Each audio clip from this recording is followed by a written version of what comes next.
ফের টেলি অভিনেত্রীকে ফেসবুকে কুপ্রস্তাব। ব্যারাকপুরের সাইবার ক্রাইম থানায় অভিযোগ দায়ের। ফের টেলি অভিনেত্রী পায়েল সরকারকে কুপ্রস্তাব দেওয়ার অভিযোগ এস সেনগুপ্ত নামে এক ব্যক্তির বিরুদ্ধে। আতঙ্কে অভিনেত্রী। অভিযোগ, দুটো আলাদা ফেসবুক প্রোফাইল থেকে তার কাছে কাজের প্রস্তাব দেওয়া হয়, সেগুলো কুপ্রস্তাব হওয়ায় তিনি উৎসাহিত নন সেটা জানিয়ে দেন।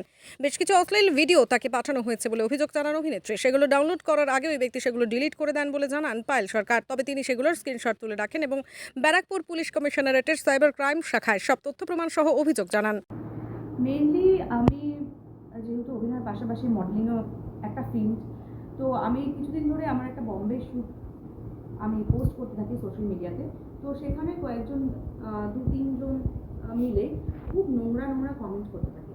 তো সাধারণত আমি নেগেটিভ কমেন্টে অতটা রিপ্লাই করি না, আবার এড়িয়ে যাই। কিন্তু এবার আমার ফ্যান ফলোয়ার্স বা যারা আমার ওয়েল উইশার্স তারা আমাকে বলতে থাকে যে দিদি অনেকটা বাড়াবাড়ি ধরনের কমেন্ট কিন্তু আসছে ফেসবুকে, সেটা একটুখানি তুমি খেয়াল রাখো।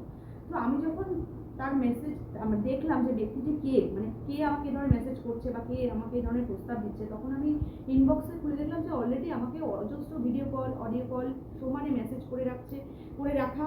এবং আমি যখন লিখেছি যে নট ইন্টারেস্টেড, মানে উনি আমাকে কাজের প্রস্তাব দিচ্ছেন, তখন কিন্তু উনি আমাকে নানা রকম অশ্লীল ভিডিও পাঠাতে থাকেন। কি কাজের প্রস্তাব বলতে উনি আমাকে বলছেন যে আমাকে নাকি আমারই প্রফেশনে উনি আমাকে কাজ দিতে চান, প্লেসমেন্ট দিতে চান। আমি তখন লিখেছিলাম নট ইন্টারেস্টেড।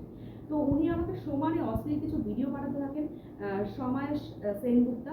এবং তারপর যখন ভিডিওগুলো আমি ডাউনলোড করতে যাবো তার আগে উনি ডিলিট করে দেন। ডিলিট করার পর আমি সেই স্ক্রিনশটটাও আমার কাছে আছে, আমি সেই স্ক্রিনশটটা নিই এবং আমি সেই স্ক্রিনশটটাকে অ্যাটাচ করে ব্যারাকপুর কমিশনারের দ্বারস্থ হই এবং কমপ্লেন করি। এবং তার থেকেও যেটা অশ্লীল একটা ভাষা উনি লিখেছেন, যে শব্দটা আমি এখানে প্রয়োগ করতে পারছি না, আমি বলবো যে এই সমস্ত মানুষদের যেন প্রাপ্য শাস্তি হওয়া উচিত। কারণ শুধু এই মানুষটি নন, বিপ্লব বলে আরেকজন মানুষ, যিনি তার ফেসবুক প্রোফাইলে লেখা রয়েছে উনি বিজেপি দলের সঙ্গে যুক্ত। উনি কিন্তু নানা রকম অশ্লীল প্রস্তাব দিচ্ছেন, অশ্লীল প্রস্তাব দিচ্ছেন এবং সেটা মুখে আনতে পারছি না।